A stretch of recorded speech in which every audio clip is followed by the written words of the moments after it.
Psalm 133, verse 1. It is truly wonderful when relatives live together in peace. Napakahalaga na ang pamilya, mga magkakamag-anak ay tahimik, payapa ang buhay, because we have only one life to live in this world. Anatomy of a Family Feud. Yan ang pamagat ng ating pag-aaral at pagpalain nawa tayong lahat ng ating Amang Diyos. Aming Ama, salamat po dahil kayo ang may dakilang layunin para sa amin na mapayapa, matahimik ang buhay naming lahat. Ngayon po ay kami kausapin, turuan, akayin nyo. Lead us unto greater knowledge of you that will lead to fruit-bearing in our lives. Spiritual fruits of peace, love, harmony, kindness, goodness. Forgive us our sins, O God. Cleanse us and now teach us. In the name of your Son, Jesus, we pray with thanksgiving. Bago-bago pa lamang ang mga kwento sa Biblia, kukunti pa lang ang mga tao, ay marami ng gulo. In fact, the first murder was committed by a brother against a brother. Unang pamilya pa lang recorded in Genesis, may mga gulo na.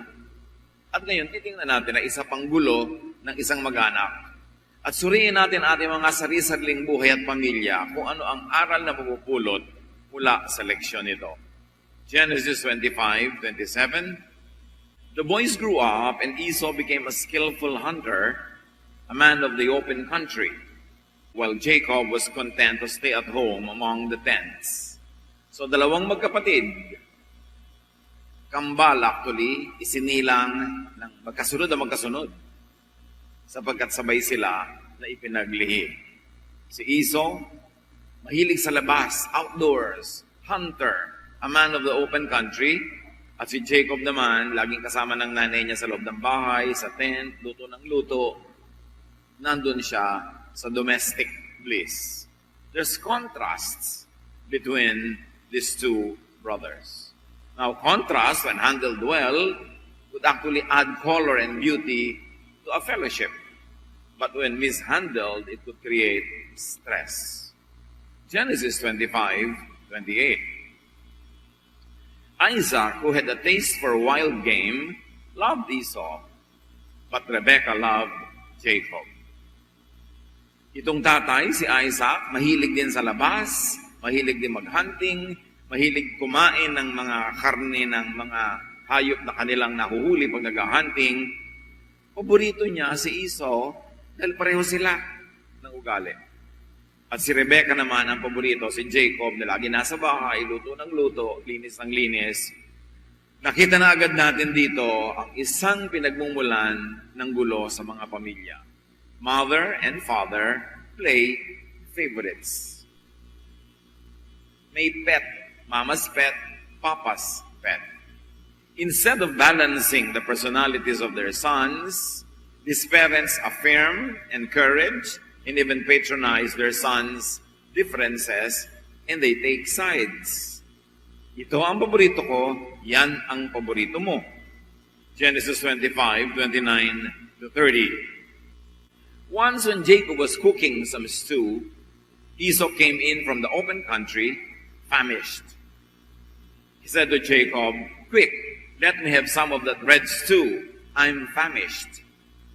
Umuwi minsan na gutom itong si Esau dahil galing siya sa kung saang paglagalag sa kung saan mga lugar. Gutom na gutom, inabutan ng kanyang kapatid naman na si Jacob na kakaluto-luto pa lang ng lentils. Kumbaga sa atin, ginisang munggo. Umaamoy-amoy ito at napakasarap kainin at umuusok-usok pa. Gutom na gutom itong si Esau. Meron kaya siyang hypoglycemia na nararamdaman ng mga diabetics, na pagka nagutom ka at bumaba ang blood sugar mo, halos mauupos ka, at talagang kahit siguro ulo mo ibebenta mo, makakain ka lang, dahil para kang nauupos sa kandila. So sabi niya, bigyan mo ako. Yung niluluto mo na yan. Genesis 25:31, Jacob replied, "First, sell me your birthright." Birthright of the firstborn, kasi si Esau ang panganay, for a bowl of lentil stew. Ang laki naman ng hinihinging kapalit nito para sa isang mangkok na munggo. The birthright is never explained fully by Scripture, but it could be an honorific It could be an entitlement of the firstborn to whatever honor or fortune or inheritance, pero mahalaga yon. Nasa panganay yung birthright. Sabi, ibigay mo muna sa akin ang birthright mo bago kita pakainin. Genesis 25:32, look, I'm about to die. Esau said, what good is the birthright to me? Sa tao nga naman talagang nag-aagaw buhay halos at nauupo sa gutom, ano ba naman yung birthright na yan? Ang mahalaga, makakain, makainom. Genesis 25:33, but Jacob said, swear to me first. So he swore an oath to him, selling his birthright to Jacob. It's a very bad trade. Yung gipit, ginipit na lalo. Genesis 25:34, then Jacob gave Esau some bread and some lentil stew. He ate and drank, then he got up and left. So Esau despised his birthright. So obviously, the narrator has some bias for Jacob. Dahil itong sobrang sweetik na kapatid na ito, ay hindi man lamang binigyan ng kahit konting passing comment sa kanyang ugali. At sinabi, ayan, binaliwala nitong si Esau ang kanyang birthright. Genesis 27:1-4. When Isaac was old, so lumipas na ang panahon, tumanda na ang magkapatid na ito, at yung tatay nila na si Isaac ay matanda na, at halos nag-aagaw buhay na sa katandaan.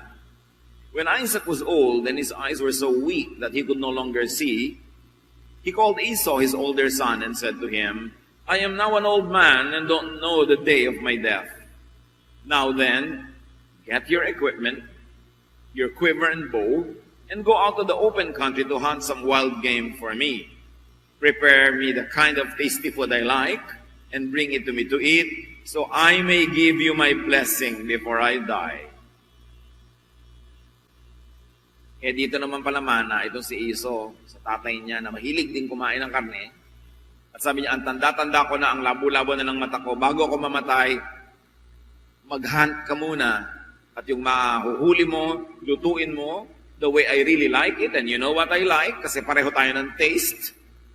At pagka napakain mo na ako, ibibigay ko na sa iyo ang aking final na pagpapala, blessing, and then I will die. So food for final blessing, yun ang trade. Kanina, food din, no? For a birthright, sa ama nagmana, sa Esau. Kaya pala, siya ang paborito nitong tatay. Genesis 27:5-10. Now, Rebekah was listening to Isaac spoke to his son Esau. When Esau left, Rebekah said to Jacob, go out to the flock and bring me 2 choice young goats, so I can prepare some tasty food for your father, just the way he likes it. Then take it to your father to eat, so that he may give you his blessing before he dies. Sa ina naman, nagmana si Jacob. Sobrang mautak. Parang hindi niya anak yung panganay. Tinawag si Bunso. Bunso, nadinig ko ang tatay mo. Nagpapahunting, nagpapaluto, at bibigyan ng blessing ang kuya mo. Punahan natin. Huwag ka na mag-hunting. Total, lagi ka na dito sa bahay. Hindi ka siguro marunong mag-hunting. Kumuha ka na lang dyan sa kulungan natin. Ng 2 batang kambing, luluto ko ng masarap, dalhin mo sa tatay mong malabo na ang mata, at kunin mo ang blessing na para sa kuya mo. Nakita niyo kung paano lumuluto ng family problem. Nagkakampi-kampihan. Naggrupo-grupo within the same family at nag-uutakan. Genesis 27:11-13. Jacob said to Rebekah, his mother, but my brother Esau is a hairy man while I have smooth skin. Balbon po si kuya, ako makinis na makinis tulad niyo, mami. What if my father touches me? I would appear to be tricking him and would bring down a curse on myself rather than a blessing. His mother said to him, my son, let the curse all fall on me. Just do what I say. Go and get them for me. Sabi niya, talbog sa'yo, dikit sa akin, pagka isinumpa ka ng tatay mo. Aakuin ko. Basta't sundin mo ang pinagagawa ko. So this mother is playing favorite to the max. Parang hindi siya ang nagluwal doon sa kuya. Genesis 27:14-17. So he went and got them and brought them to his mother, and she prepared some tasty food. Then Rebekah took the best clothes of Esau and put them on her younger son Jacob. She also covered his hands and the smooth part of his neck with the goat skins. Then she handed to her son Jacob the tasty food and the bread she had made. May strategy ang mag-ina. Binihisan ni Rebekah si bunso ng damit ni kuya. At yung makinis na bahagi ng kanyang braso at leeg na maaring mahipo ng ama, binalot ng balat ng kambing para mabuhok din. Props talaga. Handang-handa sila at talagang deception ang balak ng mag-inang ito. Genesis 27:18-20. He went to his father and said, "My father." "Yes, my son," he answered. "Who is it?" Malabo na talaga ang mata ng matanda. "Sino yan?" Jacob said to his father, "I am Esau, your firstborn. I have done as you told me. Please sit up and eat some of my game so that you may give me your blessing." Isaac asked his son, "How did you find it so quickly, my son?" May initial doubt. Ang bilis mo naman nakapag-hunting, nakapagluto, instant. Alam niyo mga kapatid, pag meron kayong unang kutob at duda, makinig kayo. Lahat ng now 1, 2, 3, sasabihin, sabi ko na nga be. Yung pala sabi mo eh. Naisip mo pala. Bakit nadaya ka pa? Kasi hindi mo pinakinggan yung unang kutob mo. Listen to initial doubts before you are overtaken by props and by special tricks. We are all God's creation. God is Spirit. We have the Spirit of God. Iba-iba nga lang ang level ng talab sa atin ng wisdom ng Diyos. Pero meron. At kinakausap ka ng Espiritu ngayon, dapat makinig. Hindi laging tama yun because it could be twisted by sin. But when we are living correctly and rightly and we please God, sensitive ang ating spirit. We can perceive deception. So may deception, naman yan, parang ang bilis naman yata na nahuli at naluto itong aking kakainin. "The Lord your God gave me success," he replied. So now God is used to strengthen the argument. Hindi lahat ng gumagamit ng pangalan ng Diyos ay mapagkakatiwalaan. Maraming ang gumagamit niyan para lalong makapandaya. Wolves come in sheep's clothing. Hindi ko mumukhang sheep, ay sheep na nga. Genesis 27:21. Then Isaac said to Jacob, "Come near so I can touch you, my son, to know whether you really are my son Esau or not." May doubt pa rin ang matanda. Sabi, halika nga at hihipuin kita, hakaplusin kita, nang malaman kung ikaw nga ang paborito kong anak na mabuhok. Listen to hunches. So gusto niya, meron talagang hunch. Meron talaga siyang kutob. Halika. Genesis 27:22-24. Jacob went close to his father Isaac, who touched him and said, "The voice is the voice of Jacob, but the hands are the hands of Esau." He did not recognize him, for his hands were hairy like those of his brother Esau. So he proceeded to bless him. "Are you really my son, Esau?" he asked. "Why will you ask a pretender?" Para bang alam mo na binobola ka, itatanong mo pa, "Mahal mo ba ako talaga?" Siyempre sabihin, oo. Nagsasabi ka ba ng totoo? Tatanungin mo yung tao nagdududa ka kung nagsisinungaling ng totoo ba yan. Tinatanong mong totoo ba yan? Mahal mo ba ako? Kasi gusto mong maniwala. Tulad nitong si Isaac pala na ito ay gustong maniwala. Kasi naamoy na niya yung pagkain. Gusto na niyang kumain. Gusto lang niyang masettle yung konting doubt niya. At yung ganun mga tao are so ready and willing to be convinced. Siyempre, nasa-psychologize ka naman daraya. Kung gusto mo talaga yung tinda, yung tumatawad-tawad ka, pero hindi, wala na po talagang tawad kasi nahalata ka na na gusto mo yan. Genesis 27:24, "I am," he replied. "Ako ang paborito niyong anak." After giving false impressions which were only suggestive, sinadjust ang kanyang buhok, sinadjust ang damit, An outright lie follows. Pag nakikita naman daraya na ikaw ay bumibigay na dahan-dahan, mas lumalakas ang loob niya na tibayan ang kanyang kasinungalingan. Na lalo namang magiging very convincing. Genesis 27:5, then he said, "My son, bring me some of your game to eat so that I may give you my blessing." Lunch for blessing. Mana sa ama tong si Esau na siya naman lunch for his birthright.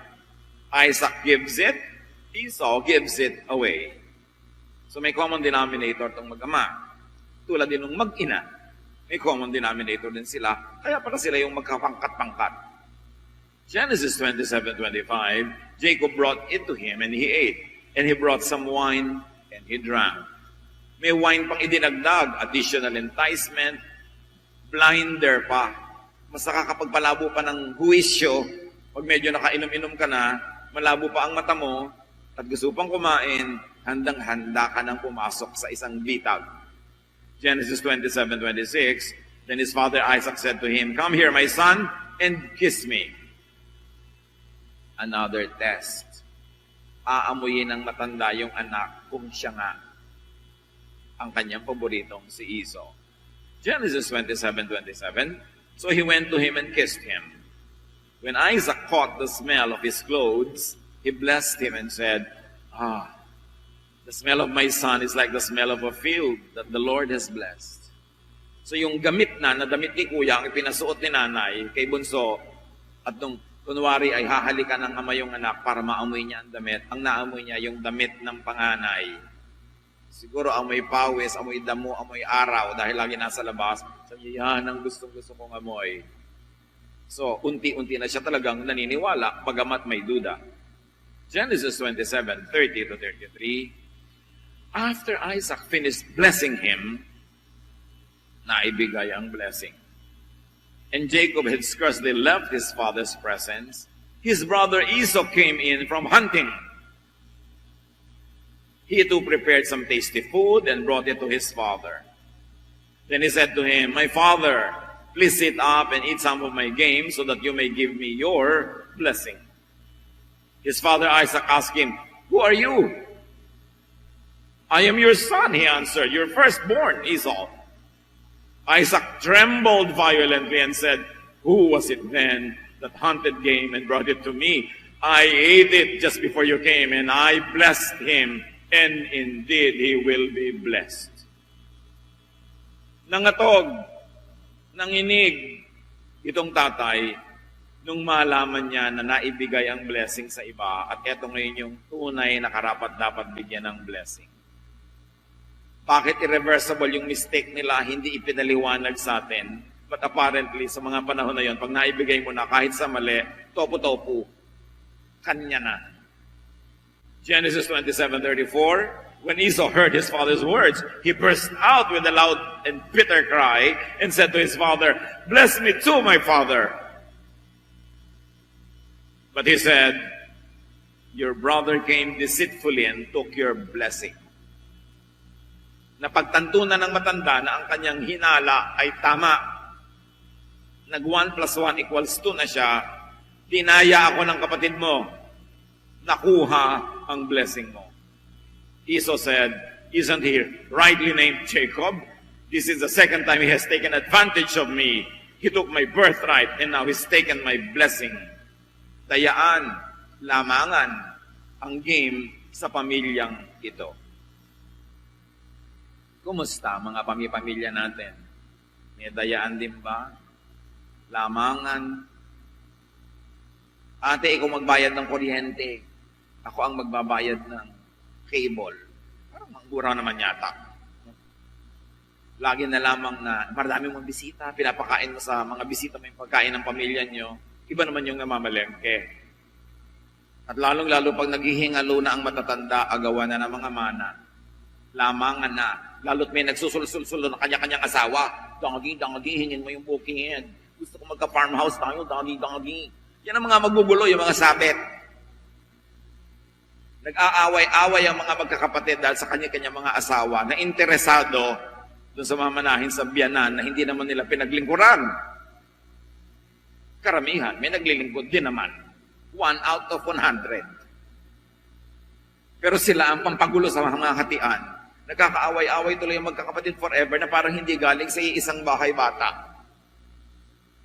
Siyempre, sangkalan ng asawa, Daddy, ang mga anak mo kailangan magkaroon. Kunwari, pero siya ang may gusto. Isasangkalan ng mga bata. Yung mga bata, lagi sangkalan yan eh. No? Kasi nakakabagbag damdamin. Genesis 27, 36 to 37, then he asked, haven't you reserved any blessing for me? Isaac answered Esau, I have made him Lord over you, and have made all his relatives his servants. So what can I possibly do for you, my son? That was their tradition. That was the rule of their time. Irreversible things, even mistakes. Yan ang problema kuminsan sa mga tradisyon. Kahit kuminsan, irrelevant, unkind, dahil tradisyon, dahil nakaugalian, dahil policy, kailangang ipatupad. At kitang-kita ng lahat ng nag-iisip na tao that something went wrong. But none of the characters in our story is doing anything to correct it. Pag may mali, dapat itama. Pinagalitan ba yung asawa, nakasabwat ng anak? Pinagalitan ba yung anak na nandaya? Hindi. Ang nalugi itong anak na nadaya. At sa mga pamilya, kumisan ganon. Kung sino yung mabait, lagi siyang napagsasamantalahan. Kung sino yung masipag mag-aral doon, nakatapos at nag-aral, ngayon sa kanya sasakay lahat yung mga nagbilyar ng nagbilyar, umabsent ng umabsent, nag-asawa ng maaga, may mga gatas-gatas kailangan ng anak, iaasa ngayon dito sa isang kapatid na matino. Sa maraming pamilya, yung matino kawawa, na pagsasamantalahan, laging pinipitasan, kahit hindi ka nagtanim, hindi ka nagdilig, hindi ka nag-fertilize, hingi ka ng hingi forever. Di ba nangyayari yan? May mga biblical examples na noon pa. Magulo ang pamilya kasi kulang ng katarungan. Yung mga mali, hindi napaparusahan. Yung tama, yun ang nagdurusa. Genesis 27:38. Esau said to his father, do you have only one blessing, my father? Bless me too, my father. Then Esau wept aloud. Nanhangis ng ubod lakas, ubod pait, dahil 2 beses siyang nanakawan ng kanyang kapatid. Genesis 27:39 to 40. His father Isaac answered him, at lumala pa, your dwelling will be away from the earth's richness, away from the dew of heaven above. You will live by the sword, and you will serve your brother. But when you grow restless, you will throw his yoke from off your neck. May kakambal pa pala, nakabigatan, yung natanggalan ka ng blessing. It was the opposite that this poor Esau got. They were ruled by impersonal and ruthless rules of life, policy, discipline, that sometimes haunt us even today. Unkind, but that's the policy. Unbending, because that is the tradition. There is no room for kindness or justice. Dahil ang umiira lang ay yung uso kung ano man yun. Kawawang Esau. Genesis 27:41. Esau held a grudge against Jacob because of the blessing his father had given him. He said to himself, the days of mourning for my father are near. Then I will kill my brother Jacob. Pagkamatay ng tatay natin, lagot ka, susunod kang pagbuburulan. Napakalalim na naging sama ng loob, hinanakit, puot, itong si Esau, na nagpasya siya na pag nagkaroon siya ng pagkakataon pagkamatay ng ama nila, papatayin niya ang kanyang kapatid. Sibling rivalry, grudges, quarrels, violence, etc.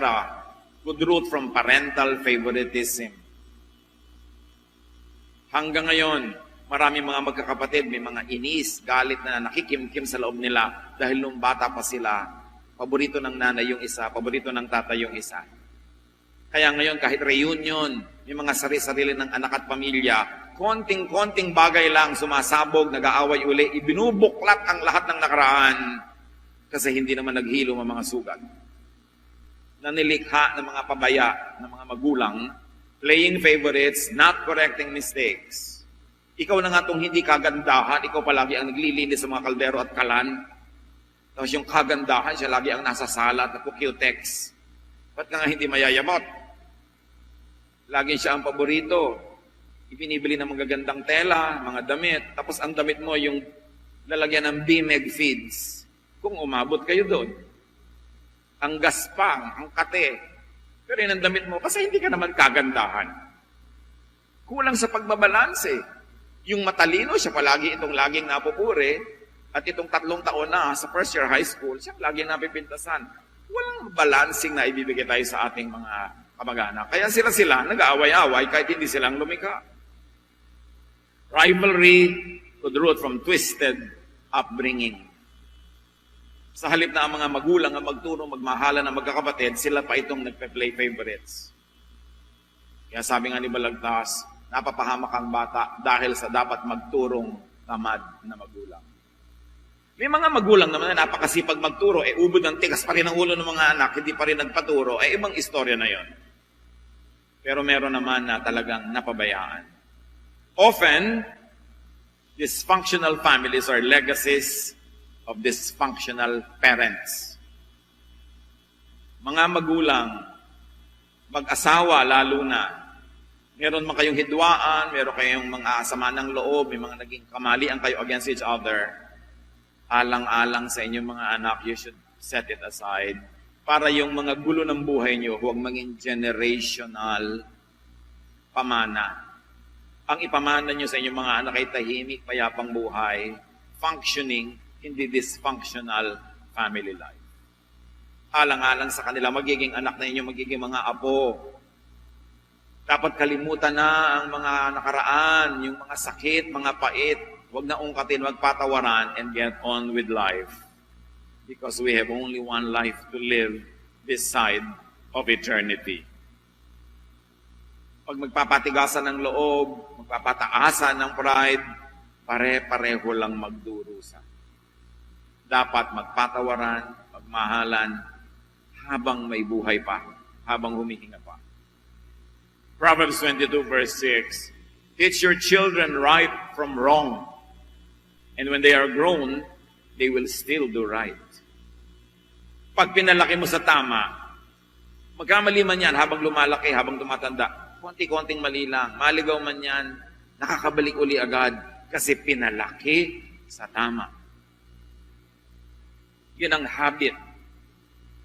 Yun ang lalabas at lalabas. Pag doon binabad, pag doon tinuruan, at doon pinalaki.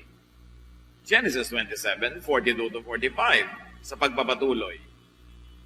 When Rebekah was told that Esau had said, she sent for Jacob and said to him, your brother Esau is planning to avenge himself by killing you. Now then, my son, do what I say. Flee at once. Why should I lose both of you in one day? So itong pamilya na dati magkakasama sa isang tahanan, dahil sa gulo na nilikha ng mga dayaan na ito at lamangan, gustong patayin yung isa, sabi ng nanay, paborito kong bunso, papatayin ka ng kuya mo. Umalis ka dito, manirahan ka sa mga kamag-anak natin doon sa pagkalayo-layo. O di ano ngayon na nangyari, nagkahiwa-hiwalay sila. Kahit yung anak niya na mahal, lalayo din sa kanya. Dahil sa kanyang mga ginawang machinations. Nilikha ng Diyos ang pamilya para magkakasama, hindi para magkakahiwalay. Mas masaya ang buhay kung kasama mo ang pamilya mo, nagtutulungan kayo. Pero may kasamang problema rin yun. Siyempre, when there are two people living together, may stress. Pero mas malaki ang advantage kaysa disadvantage. Kaya nga may pamilya. Huwag kang gagawa ng bagay na maghihiwa-hiwalay sa inyo, magpapaaway-away sa inyo.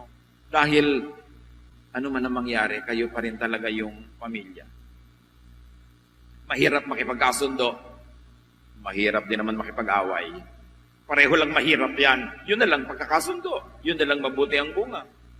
Actual family division and separation follows the separation of hearts and minds. Nagkakalayo ang mga katawan kasi nagkakalayo ang isip. Pwera na lang yung dahil nagtatrabaho abroad o dahil merong ginagawang kailangan sa malayo. Pero karamihan ng pagkakahiwa-hiwalay ng mga katawan, kasunod lang kasi nagkahiwa-hiwalay na yung mga puso. Pag-iisang isipan, magkakabuklod ang puso, yung katawan will speak the same language. Lagi ang gusto ng katawan, magdikit-dikit, magsama-sama, magtropa-tropa kasi nagmamahalan. So body language tells you what the heart contains. Ano ba ang tendency ng body mo? Lumayo o lumapit? Bakit? At kung ang gusto mo, lumayo sa pamilya mo, bakit? Dapat ayusin. Kasi dapat ang gusto mo ay magkasama-sama kayo. Philippians 2:2, live in harmony by showing love for each other. Be united in what you think as if you were only one person. Sa church, sa family, sa mag-asawa, live in harmony. Paano nagkakaroon ng harmony? Isa lang ang sikreto niyan, bigayan. Kahit sa choir, may harmony kasi merong malakas ang boses ngayon, merong mahina nga siya para yung malakas ang lumutang. Pag sabay-sabay kayong malakas, sigawan ang tawag doon. Bigayan. Part niya ngayon, tahimik ako. O part niya, mahina ako. Mamaya ako naman, kayo ng harmony. Genesis 27:46, hindi pa tapos ang pasakitan ng pamilyang ito. Then Rebekah said to Isaac, I'm disgusted with living because of these Hittite women. Racist pa itong si Rebekah. If Jacob takes a wife from among the women of this land, from Hittite women like this, my life will not be worth living. Sabi ng nanay, huwag ka mag-aasawa ng mga Hittite women. Ayoko sa kanila. Magiging walang kakwenta-kwenta ang buhay ko pag nagkaroon ako ng manugang na Hittite. So Isaac called for Jacob and commanded him, do not marry a Canaanite woman. Now, Esau just learned that Isaac commanded Jacob, do not marry a Canaanite woman. Esau then realized how displeasing the Canaanite women were to his father Isaac. So, he went to Ishmael and married Mahalat, a Canaanite. Ayaw pala ng nanay ko ng manugang na Canaanite, pues mag-aasawa ako ng Canaanite. Tikisan, inisan. Naranasan niyo daw sa pamilya yung inisan? Ayaw mo pala ng sinigang, sinigang ang ihahain ko. Ayaw mo pala ng maingay, mag-iingay ako. Para mainis ka. Iinisin kita para kamuhian mo ako, para pagtalikod ko, saksakin mo ako. Di ba? Napakalaking kamalian mang inis. Ano ang mapapala mo na nang-iinis ka? Anong benepisyo ang makukuha mo kung naiinis sa'yo ang tao? Pero may mga tao, alam niyo ba, ang galing manginis. At habang iniinis ka, kakanta pa. Na parang baliwala yung ginagawa niya hanggang kumulo ang dugo mo.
Hurting one another. Why do relatives, why do family members, why do lovers keep hurting each other? Anong mapapala ng magnobyo, mag-asawa, magkaibigan, magkapatid, mag-ina, mag-ama na sinasaktan ang isa't isa? This is a demonic deception. Isang pandaraya ng kaaway, pinagdidilim ang ating isip para ang gawin natin ay yung mali sa halip na yung tama. Mahirap gumawa ng tama, pero mas mahirap din naman gumawa ng mali. Di tama na lang, maganda pa yung bunga. Families should be wise. Do not let the devil deceive you into falling apart and away from each other. At may iba pa mga leksyon ng kwentong ito. Don't be too hungry to the point of selling yourself short. Don't push yourself too much beyond your strength. Kung ano man yun. Huwag niyong sagarin ang sarili ninyo to the point na nawawalan kayo ng bargaining chips. Humihina ang inyong bargaining power kasi weakened na kayo ng inyong sariling gawa. Another lesson. A brother's need is an opportunity to promote love, not hatred. Opportunity to strengthen, not weaken relations. Pag may pangangailangan ang mahal sa buhay, ang kamag-anak, ang kapatid, pwede mong pagsamantalahan, pero anong aanihin mo? Galit niya. Pwede mo rin namang tulungan at mahalin, ano aanihin mo? Kung marunong siyang tumanaw, edi tatanaw siya at mamahalin ka rin niya. Pag may pangangailangan na nagkakagipit at reasonable ang pangangailangan, mas mainam na matumulong tayo.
At yung tinutulungan naman, hindi dapat abusado na araw-araw tinutulungan ka, linggo-linggo, buwan-buwan. Hindi na tulong ang tawag doon. Sustento na yon.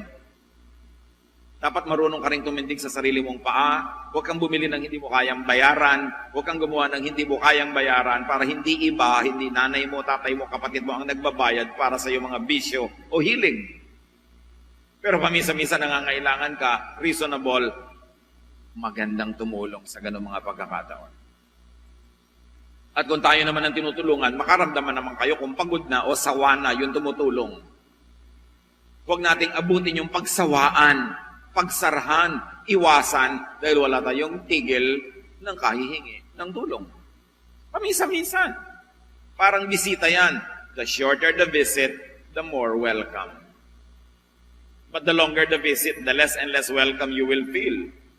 Ganun din yung humihingi ng tulong. Kung minsan, ikaw pa pinipilit. Pero pag araw-araw andyan yung mukha mo, pagsasarahan ka na talaga ng pinto. Dapat turuan din natin at tulungan ng mga kamag-anak na maging mabait by not abusing them. Kasi pag abusado ka, they will learn to protect themselves and they will learn to be unkind to you because they have to protect themselves. Bigayan, respeto, pagmamahalan. Family members, especially parents, are to give balance and correction to one another. Unang project na mag-asawa, ayusin ang relasyon nila kasi mapabuti at mapasama yun, mga anak nila ang madadamay o makikinabang. At ang mag-asawa, pag may anak na, hindi na lang kayo nabubuhay para sa sarili, may iba ng dahilan, nabubuhay din kayo para sa inyong mga anak. At ang mga anak, syempre, nabubuhay din kayo para sa inyong mga magulang. Lahat may tungkulin, lahat may pribilehyo. Stop. Minimize playing favorites. Pastor, wala po akong magawa. Talaga pong mas malapit ang loob ko dito. Kamukha ko kasi. Magkakorte kami ng noo. Korteng balimbing. O sige na, talagang medyo gusto mo siya. Kasi maalalahanin, nakikiliti ka niya. Pero huwag mo nang ipahalata masyado sa iba. Kasi anak mo rin eh. Kung may ibibigay ka, ilihim-lihim mo na lang. Huwag na yung kitang-kita ng iba that you're playing favorites. Because they will resent you and the object of your favoritism. Be wise. Hindi naman talaga naiiwasan na may mas malapit sa loob mo. Pero huwag mo na masyadong emphasize. Bilang magulang, be fair. Minsan lang mabuhay sa mundong ito. Strengthen, beautify your family life, your kinship, friendships, relations. Psalm 133 verse 1 says, "It's truly wonderful when relatives live together in peace." Aming Diyos, turuan mo po kami kung ano ang practical application ng lahat ng ito, na hindi matapos naming marinig sa isang tenga, ilalabas sa kabila na parang wala kaming narinig. Turuan niyo kaming pahalagahan ng inyong mga katuruan. At sa dysfunctional family na ito, matuto po kami that we learn from their mistakes so we could live better lives. Pagbulay-bulayan natin mga kapatid, ano ang kahulugan nito sa ating mga buhay? Ano ang dapat nating ituwid? Ano ang tulong na dapat natin ibigay sa mga tao para sila matuwid? Panginoon, turuan niyo po kami para ang buhay mas maging matamis, masaya, maganda, magaan. At dahil dyan, kayo ay madakila at lalo naming mapuri. Spend some time in silence and ponder the meaning of these teachings to you and to your family.